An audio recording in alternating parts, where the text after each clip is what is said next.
Boker Tov, Shavua Tov u'Mevorach.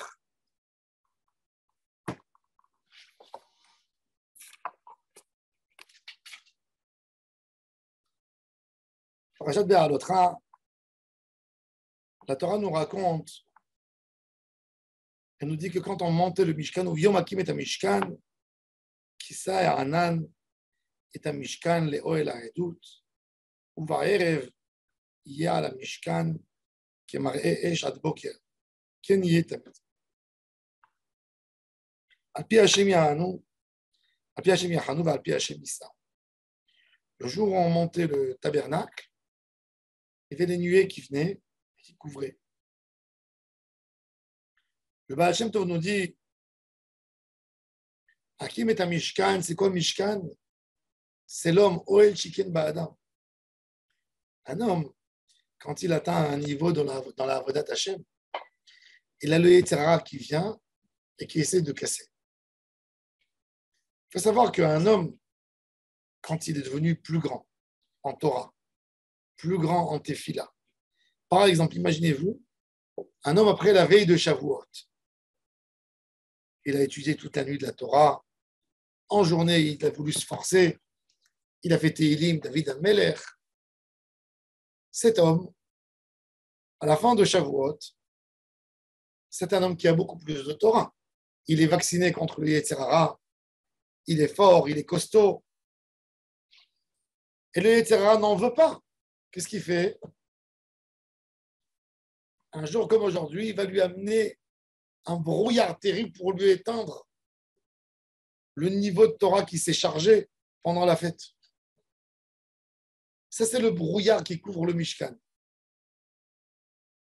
Mais si on a réussi, même avec tout ce brouillard, d'essayer d'allumer une torche de feu pour pouvoir résister au brouillard, là, c'est Al-Pi Hashem Yissa. Là, tu peux monter à un deuxième niveau qui est plus fort et tu continues à monter. Le vrai problème qu'on peut dire,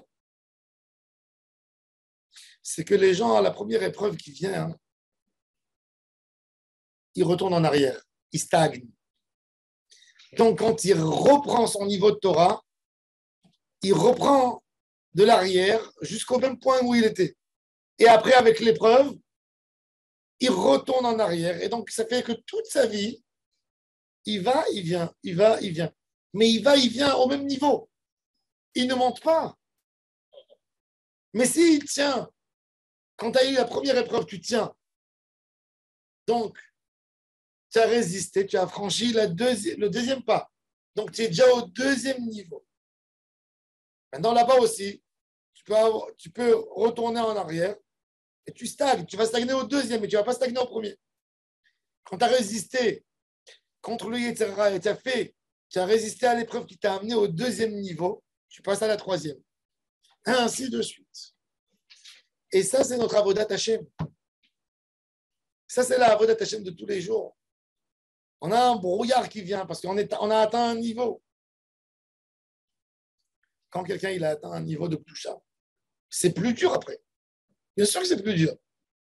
Tu as montré que le premier niveau, tu l'as passé. Ben maintenant, tu reviens au premier niveau. C'est comme quand on était enfant, on avait un jeu, un Tetris avec un serpent qui passait et il fallait manger des petites boules. Ça s'appelle Snake. Et tu mangeais. Quand tu as réussi à passer la première étape, tu passes au deuxième. Mais maintenant, tu as les choses qui viennent plus dures, tu as deux boules qui viennent vers toi et il faut les échapper. Et quand tu es retourné en arrière, tu retournes au début. Et des fois, quand tu es passé, il faut que tu passes qu'à la troisième, à la quatrième, ainsi de suite. Ça, c'est dans la Avodat Hashem. Ça, c'est le Hamoud et Hanan. Ce Hamoud et Hanan, c'est les difficultés qui viennent quand on passe de niveau en niveau de Kdusha.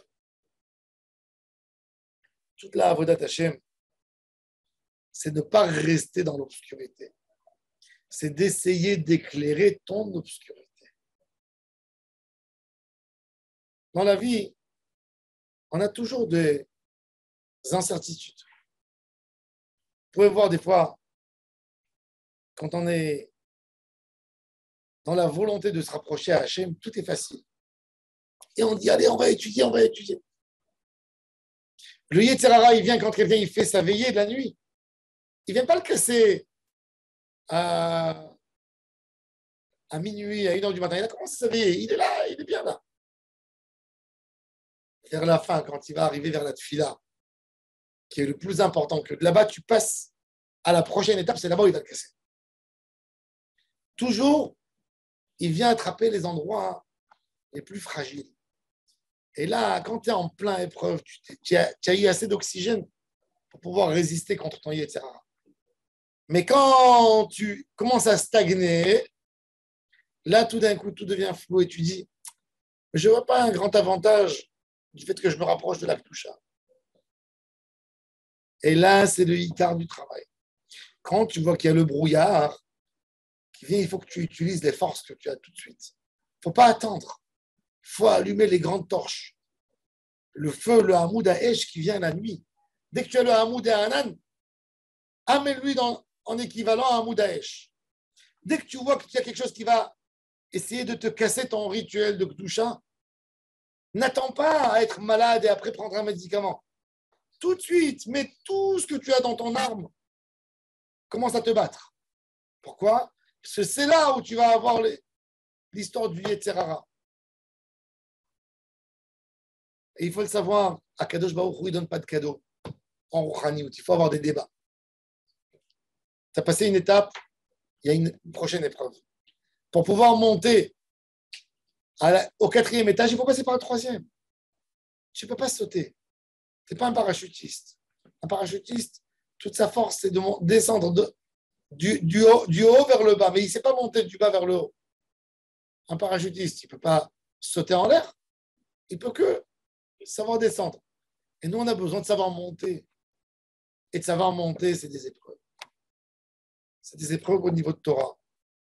Quand quelqu'un, il a fini de faire bien sa tefila, le Yetzer Hara, il ne veut pas qu'il fasse aussi de la Torah. Alors il va le piéger sur la Torah. Il va le piéger sur d'autres choses. Et le seul secret de la résistance est de rester au Beth Midrash. Il va des fois lui donner une idée à sortir dans la rue pour chercher des mitzvot. Le Gaon de Vilna disait, reste au Beth Midrash, même si tu n'étudies pas, c'est mieux que de sortir dans la rue pour chercher des mitzvot. Parce que sortir dans la rue, tu ne vas pas trouver que des mitzvot. Au Beth Midrash, au moins, tu es préservé. Tu as une chance pour évoluer. Tandis que quand tu sors dans la rue, tu tombes dans la Havera. Combien on a besoin de force pour lutter et pour monter. David Amelech, il dit, Mi ale be'ar Hashem, ou mi yakum bimkom kocho. De monter, on peut monter. Vous savez, il y a des gens qui montent au Everest. Il y a des gens qui montent, qui grimpent sur le Mont Blanc. Alors, ils font des exercices d'avoir moins d'oxygène, de résister à des conditions difficiles. Et l'homme qui est monté, il a dit, ah, je suis monté. Mais David Amelech, il te dit, toi, tu vois celui qui monte, mais il descend à la fin. La question, c'est qui est capable de construire une cabane en haut et de résister là-bas et d'habiter là-bas. C'est pas un glemi à aller Béhar Hashem. C'est Miyakoum. Qui c'est qui peut résister, être résistant, bim comme Kocho. Quand quelqu'un est arrivé à un niveau de Yirat Shamayim, un niveau de Kedusha, il doit tout faire pour que ça reste. Et que là, maintenant, le point de départ, c'est de là plus haut. Pas retourner en arrière. Même dans la vie de l'homme, dans une parnassa, quand un homme il vient de se marier, qu'est-ce qu'il a dans sa vie? Il n'a rien du tout. Il loue un appartement avec sa femme, il a une petite voiture. Baruch Hashem, dans la vie, qu'est-ce qu'il fait? Il va épargner, il va travailler, il va prendre un risque, il va prendre un crédit, il va essayer de faire une affaire. Il va acheter son premier appartement, un petit appart. Après, il a eu son premier. C'est sur cet appart, on n'en parle pas, c'est sa vie. Qu'est-ce qu'il a envie de faire? De grandir, d'avoir. Il a un 2 pièces, il va passer à un 3 pièces. Mais est-ce qu'un homme de 2 pièces, il va dire, ben ça y est, ça ne me convient plus, viens, je retourne en loyer? Non! Alors pourquoi dans la Kedusha, tu ne fais pas pareil? Même dans la Kedusha, tu as eu un sentiment de tefila, tu as eu un sentiment de purification de l'âme. Monte! Tu dis là, ce point, je l'ai acquéri. Maintenant, il faut que je me bats pour avoir plus. Il faut faire toujours attention à garder ce que j'ai ici, à ne pas laisser le brouillard. Le brouillard, qu'est-ce qu'il fait le brouillard? Il te dit, tu n'es pas bien chez toi. Tu ne vois rien. Sors dehors. Il fait plus clair dehors. Quand tu sors, tu es retombé et de nouveau, tu as besoin de re-rentrer. Et c'est ce qu'il fait avec la majorité des gens. Qu'au niveau de Gdoucha, chaque fois, il le remet en arrière. Tu as une fête qui est venue. Tu as fait une tefila, tu as fait un peu de Torah. C'est bien. C'est de garder. Voilà, on a eu la fête de Matan Torah. Si on est intelligent, on doit garder cette lumière qu'on a obtenue, Baruch Hashem, la fête de Shavuot. On a fait une veillée, on s'est privé la nuit, mais pas dormir pour étudier la Torah d'Akadosh Baruch Hu. On a fait une fila honnête, on a fait des Tehillim, on a entendu un shiur de Torah. Allez, ça doit être un point, un élan pour continuer plus maintenant. Pas pour retourner en arrière et l'année prochaine, je refais Shavuot et je arrive au même niveau et je retombe. Ben, le deuxième Shavuot, il doit être beaucoup plus fort, puisque déjà dans ton premier Shavuot, tu as atteint un niveau. Ben, maintenant, la deuxième fête de Shavuot, qui va venir plus tard, elle doit être encore plus forte que l'année dernière. Et ça doit être pareil dans Rosh Hashanah, et pareil dans Kippour, et pareil dans Sukkot, et pareil dans Hanouka. Ne pas retourner et remettre les choses comme en avant, évoluer.